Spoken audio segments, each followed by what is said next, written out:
안녕하세요. 한국조달청에 근무하고 있는 구매총괄과장 이형식입니다. 오늘 제가 설명드릴 내용은 코로나 이후 시대에서 정부 조달의 역할입니다. 주요 설명 내용은 첫 번째로 코로나 등 최근 위기 상황에서 우리가 배운 교훈과 요즘 많이 해자되는 뉴 노멀이 무엇인지를 살펴보려고 합니다. 두 번째로 이런 위기 상황에서 정부 조달이 어떤 역할을 하는지를 설명하려고 합니다. 또 마지막으로 정부 조달이 변화한 환경에 어떻게 효율적으로 활용될 수 있는지에 대한 실천 방안을 논의할 예정입니다. 첫 번째 주제인 코로나와 같은 위기에서 우리가 배운 교훈과 새로운 사회적 기준, 뉴 노멀이 무엇인지 알아봅시다. 여러분들도 2005년 전 세계를 휩쓴 조류 독감을 기억할 것입니다. 이 당시 새로운 사회적 기준은 최선을 다해서 전염 위험을 최소화하는 것이었습니다. 최선을 다해서 환경에 적응을 하는 것이었죠. 2007년, 2008년에 국제적으로 금융위기가 닥쳤을 때도 사회적 기준이 변화하였는데 이때는 새롭게 등장한 산업 환경에 적합한 패러다임의 변화의 시기였습니다. 현재 진행형인 코로나 상황은 이런 변화의 종지부를 찍는 계기가 되었습니다. 단적으로 말씀드리면 우리들이 살아가는 방법을 바꾼 계기가 되었습니다. 다들 아시다시피 생활 습관을 바꾸지 않으면 생명과 안전이 위험하게 되어 생존을 위해서 변화를 해야 하는 상황이 도래한 것입니다. 케빈 스니더는 앞에서 설명한 이런 시대적 변화를 크게 7가지 유형으로 정리하였습니다. 이 중에서 오늘 주제랑 관련이 높은 것은 2번, 3번, 4번, 7번 유형입니다. 두 번째 유형은 변화의 흐름이 중소기업과 벤처기업에 유리한 기회를 제공한다는 것입니다. 세 번째 유형은 비대면 디지털 산업이 활성화된다는 내용입니다. 네 번째가 오늘 주제와 직접 관련이 있는 내용인데 위기 상황이 공공조달의 개입과 역할을 증가시킨다는 주장입니다.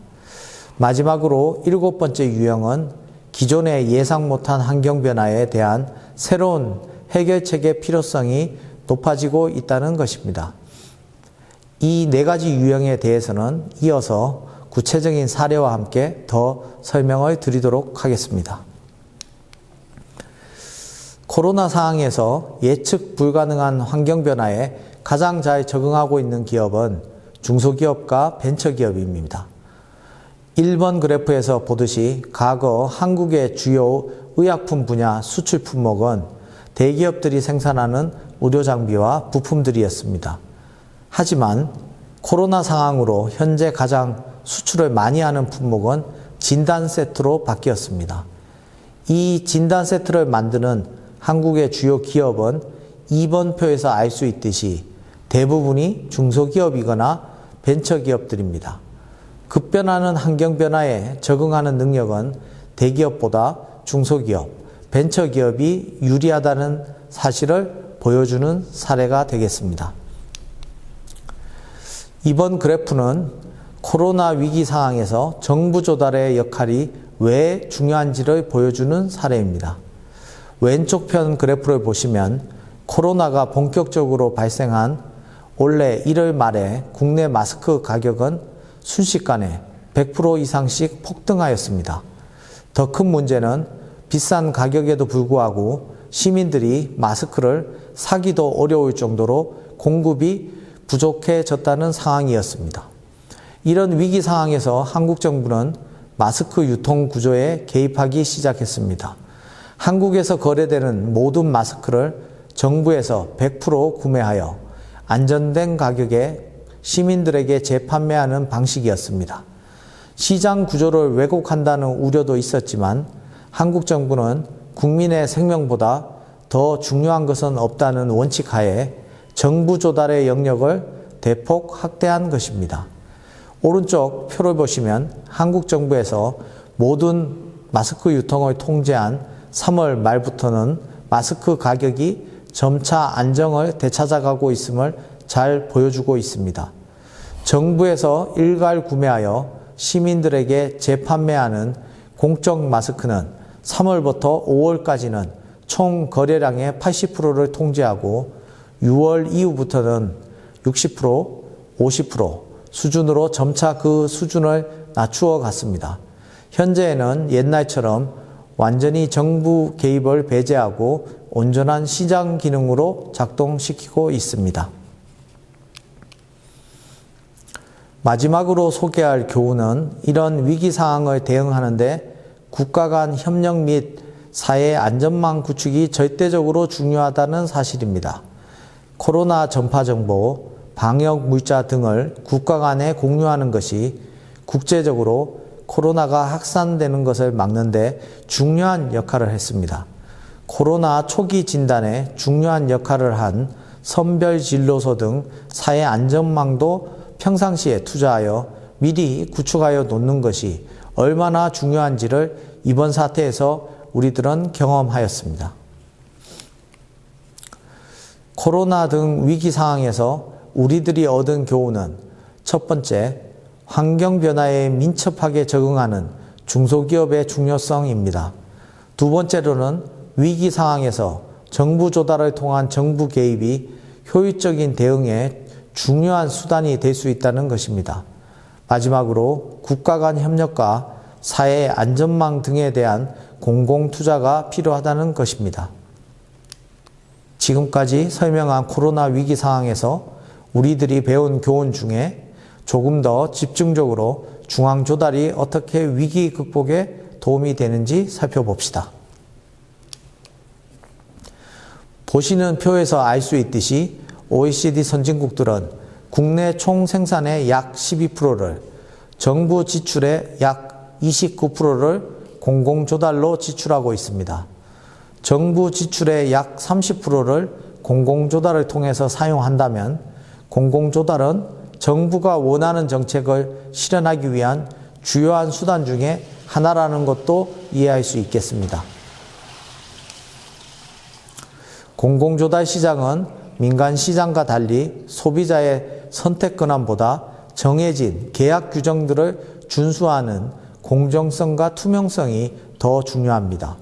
그래서 최종 구매 결과보다 구매 절차가 얼마나 투명하고 공정하게 집행되었는지가 최우선 가치라고 볼 수 있습니다. 구체적인 사례로 한국에서의 공공조달의 정책 지원 역할을 살펴보면 중소기업 및 사회적 약자 기업을 우대해주고 기술혁신 제품이나 친환경 제품의 공공구매를 선도하고 있는 것을 알 수 있습니다. 또 코로나 상황과 같은 위기 상황에서 응급장비 등 긴급 조달과 공평한 배분에서도 핵심 기능을 수행하고 있습니다. 위기 시에 한국조달청의 역할을 조금 더 구체적으로 살펴봅시다. 이 발표 처음 부분에서 말씀드렸듯이 코로나 사태로 몇몇 중소기업들은 코로나 진단 세트를 기술 개발하여 판매하는 등 변화한 환경에서 엄청난 성장을 보여주었습니다.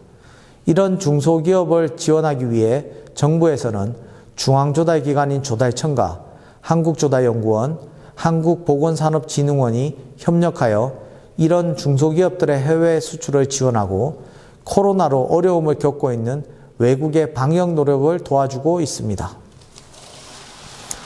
중앙조달기관인 한국조달청은 중소기업의 해외 수출을 지원할 뿐만 아니라 실적이 없어서 테스트 기회가 없는 기술혁신 제품을 처음 구매하여 테스트하는 역할도 하고 있습니다. 급변하는 기술 상황을 고려하여 계약 절차도 신속하게 개선하여 적용하는 등 제도를 변화하여 적용하고 있습니다. 기업을 지원하는 직접적인 역할뿐만 아니라 앞으로 예상되는 위험을 미리 대비하는 노력도 하고 있습니다. 이번 코로나 같은 전염병에 대비하여 조달청은 1억 장의 마스크를 비축하고 마스크 생산 기업에게 야간이나 주말에 생산을 연장하는 경우에 인센티브를 추가로 지원하는 등 금융적 지원도 동시에 집행하고 있습니다. 지금까지 설명한 한국에서의 공공조달의 역할에서 주요한 부분은 중소기업이 성장할 수 있도록 지원하는 것, 혁신 제품과 친환경 제품 등 지속 가능한 사회에 필요한 제품을 확산시키고 조달청 창고를 활용하여 마스크 등 긴급 물자의 신속한 배분에 기여하였다는 것입니다. 마지막으로 공공조달이 변화한 환경에 어떻게 효율적으로 활용될 수 있는지 실천 방안에 대해 설명드리겠습니다. 자세한 설명에 앞서서 지금까지 설명한 내용 중에 공공조달이 어떤 중요한 정책 지원 기능을 하고 있는지를 다시 한번 간단히 설명드리겠습니다. 공공조달은 단순히 계약 이상이며 중요한 정부정책 수단입니다. 최근에는 혁신조달이라는 역할이 조명을 받고 있습니다. 코로나 상황 같은 위기 상황에서 공공조달의 역할은 더욱 중요해졌고 정부 재정 지출이 증가하면서 공공조달의 역할도 동시에 확대되고 있습니다. 결론적으로 위기 상황에서 국가의 발전과 성장에 공공조달이 적절하게 활용되어야 한다는 것이 중요합니다. 한국에서 혁신조달이 공공조달의 중요 주제로 등장한 것은 2018년 대통령께서 우리나라의 혁신 성장이 민간 분야에서 자리 잡기 위해서는 공공 분야에서 적극적으로 먼저 선도하여야 한다고 요청하면서입니다. 이런 대통령 의지가 반영되어 2019년에 정부에서 혁신 제품을 어떻게 선도적으로 구매할지를 계획하는 혁신제품 공공구매 확대 방안을 마련하여 현재까지 집행 중에 있습니다. 한국의 이런 혁신조달 노력은 이미 미국, 독일, 영국 등 선진국에서 집행 중에 있는 정부 분야의 혁신 정책을 참고하여 우리나라 실정에 맞게 변화한 것입니다. 유럽 선진국들은 5, 6년 전부터 의료 분야와 도시 문제를 해결하는 수단으로 공공조달을 활용하고 있으며 이 분야의 혁신 제품을 구매하는데 혁신조달 방식을 개발하여 적용하고 있습니다. 우리나라는 혁신조달을 우리 환경에 맞게 변화하여 적용하고 있는데 혁신장터라는 혁신조달 플랫폼을 구축하여 모든 공공기관의 혁신조달 수요와 관련 기업 기술 및 제품 현황을 통합적으로 여기서 제공해 주고 있습니다. 공공기관의 수요와 기업의 혁신 제품이 이 시스템에서 서로 연결이 되면 신속한 구매 절차를 통해 정부에서 구매하여 첫 번째 구매자로서 해당 제품을 테스트하고 있습니다. 이런 혁신 조달을 주도하고 있는 조달청을 간단히 소개하면 조달청은 한국 정부의 공공조달을 대변하는 중앙조달기관입니다. 연간 한국 정부 구매의 약 30%를 직접 계약하고 있습니다.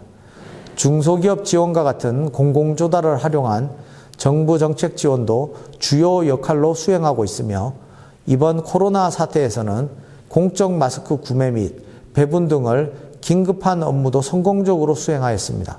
대부분의 공공기관이 이용하는 통합 전자조달 시스템인 나라장터를 운영, 관리하고 있기도 합니다. 조달청을 포함해서 여러 부처가 범정부적으로 추진되고 있는 혁신조달은 혁신 제품을 구매하는 것이 곧 공공서비스를 혁신하는 것이라는 정책 목표를 가지고 있습니다.